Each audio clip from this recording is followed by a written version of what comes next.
CUTV. Hey Camera Aggies, I'm Ashley Matthews and you're watching Film Geek.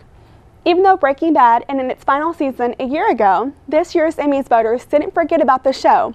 Breaking Bad came out on top and even closed out the awards show, winning the grand prize of Outstanding Drama Series. They won a total of 5 awards at this year's Emmys. Bryan Cranston received Outstanding Lead Actor. Aaron Paul received Outstanding Supporting Actor. And Anna Gunn received Outstanding Supporting Actress. Breaking Bad now has a total of 15 Emmys, including the 10 it secured since 2008.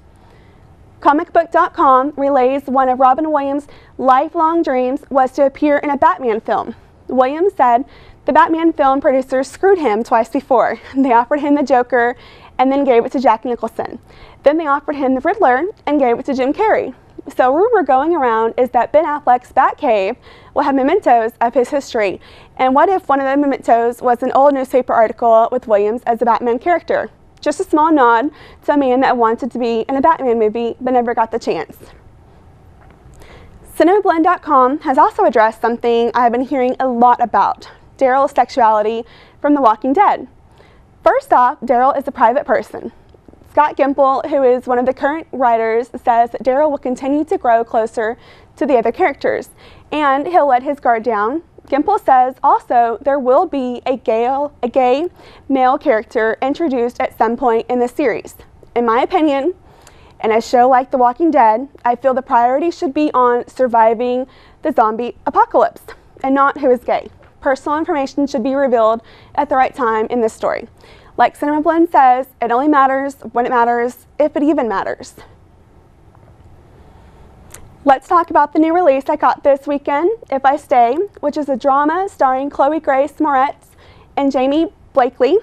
This movie shows you how life can change in an instant. Mia, played by Chloe, is in a car accident, which puts her in a coma. While in this coma, she has an out-of-body experience and must decide if she would rather wake up and live completely different life than before or let go of everything. Let's take a look at the trailer. I'm so crazy in love with you. Why me? Because I like the way you play. Yeah. You go to another place. You get this crease in your forehead right there. Honey, you might just be staring down the barrel of greatness. So try to stay open to it. Don't go closing any doors on yourself. So how come you never written a song for me? I'm no good at writing about things that make me happy. If we weren't musicians, we could just go to college together. It's very inconvenient to fall in love at your age, especially if it's the real thing. Promise me, no matter where you are, no matter where I am, that we'll spend next few years together. Isn't it amazing how life is one thing and then in an instant it becomes something else? Like here I am, Mia, the girl who thinks about the cello and Adam and Juilliard. And just like that could never exist again. Mom! Dad! Daddy! Mia, wake up! Am I dying? Is that what this is? One female's critical en route to Portland now. Someone just talk to me, please, just help me! Say something, I'm giving up on you. Poor kid's waking up an orphan. If she wakes up, Here's the secret, baby. If you live, if you die, it's all up to you. I'll be the one. How can I stay without Mom and Dad? How can I leave without Adam? How am I supposed to decide this? It's to be over! Say something. Life is this big, fat, gigantic mess. Adam, That's the beauty of it, too, you know? please, I just want to feel you touch me. I'm not dumb enough to think that I can fix what happened. You can't. But I'll do anything. I can't lose you. With everybody gone, it might be too hard for you to keep fighting. But I want you to live. You wrote me a song. You're my home, Mia. Stay. Say something.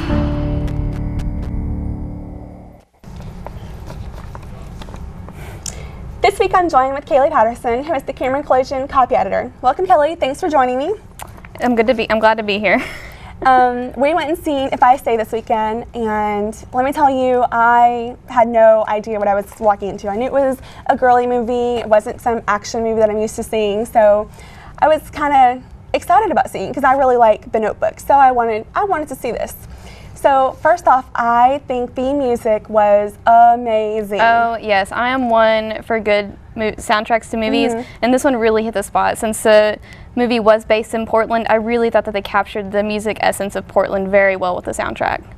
I think Chloe, the main character, is, she's playing a cello, so we hear all this, Bach music and, Beethoven type music, and then you have Adam, her boyfriend, who is in a rock band, basically.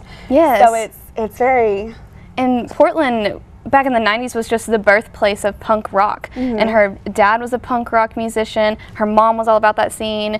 And then she just comes out and she is just this sophisticated orchestra person. And her parents just have no idea where she came from. And then she ends up dating a punk rocker, which I thought was so ironic. I think my favorite scene in the movie was, whenever they were sitting around the campfire in the backyard, and she's out and she's playing with the cello, and then Adam's playing a guitar, her dad's playing guitar, and their mom is listening, and they have all these friends and family over. That really just meant that you can join together no matter what you do. It was just a really heartfelt moment. Yes. I think they showed that very well. Yes, that was one of my favorite moments also. In the scene where she's a child and she's playing her cello and her parents are sitting outside her door just listening to the music that she is creating. And then her mother just tells the father that we created that. It's just so beautiful. It's just such a touching movie. It's with family and lovers in a relationship and just all around. We have a lot of heartfelt type movies. So would you compare this to maybe like a Nicholas Sparks type movie, like The Notebook or something like that? I don't think I would. I think I've read Nicholas Sparks books and seen the adaptations of the movies, and then as I've read a little bit of the author's books of If I Stay, and their writings are completely different. I would kind of compare the love, but I don't see any correlation. Nicholas Sparks has a lot of passion in his. Not saying that the characters in this movie didn't have a lot of passion, but they had a lot of distance and a lot of insincerity. They were, I don't know, I don't see Nicholas Sparks movies and this movie coming together. Okay. So, I mean, some people that absolutely just don't like Nicholas Sparks movies, maybe this would be a good turn to them. I think so. Yeah. I enjoyed it. I really did. It was really... I know there were several times in the theater that when it was silent in the movie, all you heard was all these girls sniffling and you can just, I was one of them. Yeah, they brought tears to my eyes. It was good. It was a very oh man, because this could really happen. Yes, it could. Yeah. It's very relationable. Yeah, yes. I liked it. So the movie ended, and my first response was, "You've got to be kidding me! Are you kidding me? This is how this is ending." So I look at you and you go, "Did you not see the book? Did you not read the book?" And I'm going, "What book?" Yes. So there was a book to this. So I went out, and I've now had the second book. So I'm reading the second book. You said you're now reading the first book. So I hope that they do make the second book into a movie. I think so. With the way it ended, I wouldn't see why not. Right. I mean, its ending to me was similar to the last ending of the last Hunger Games book or movie. It was very similar with the ending scene. Yeah. Very similar. So, and I've read what happens. I haven't read the second book yet, but I've actually, read what it's about. And I'm going, oh yeah, they have to. They have to come back and make this another movie. They have to. So. I really enjoyed it. I think it had great, just great heartfelt. There was great music. There was not a lot of people were actually in the movie, so I think that the ones that were there, that's what mattered. Yes, so, I thought it was casted very well also. Who else do you know? What other movies do you know that she plays in? Oh, I can think of one, but I can't remember exactly what it's called. I've seen her in a couple of movies. I think this is one of the first movies for the guy who played Adam. Jamie. I've seen the mom in a couple of movies. I haven't seen the dad in any movies.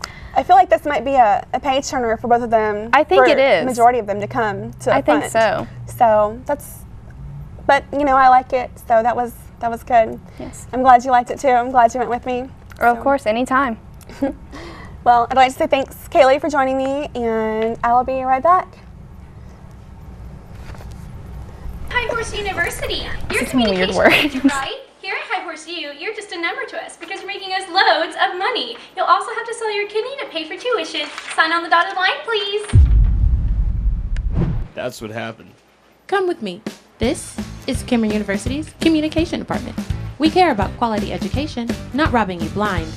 Here, you'll actually get to know your professors and classmates. You won't be needing this anymore. Visit Cameron.edu for more info.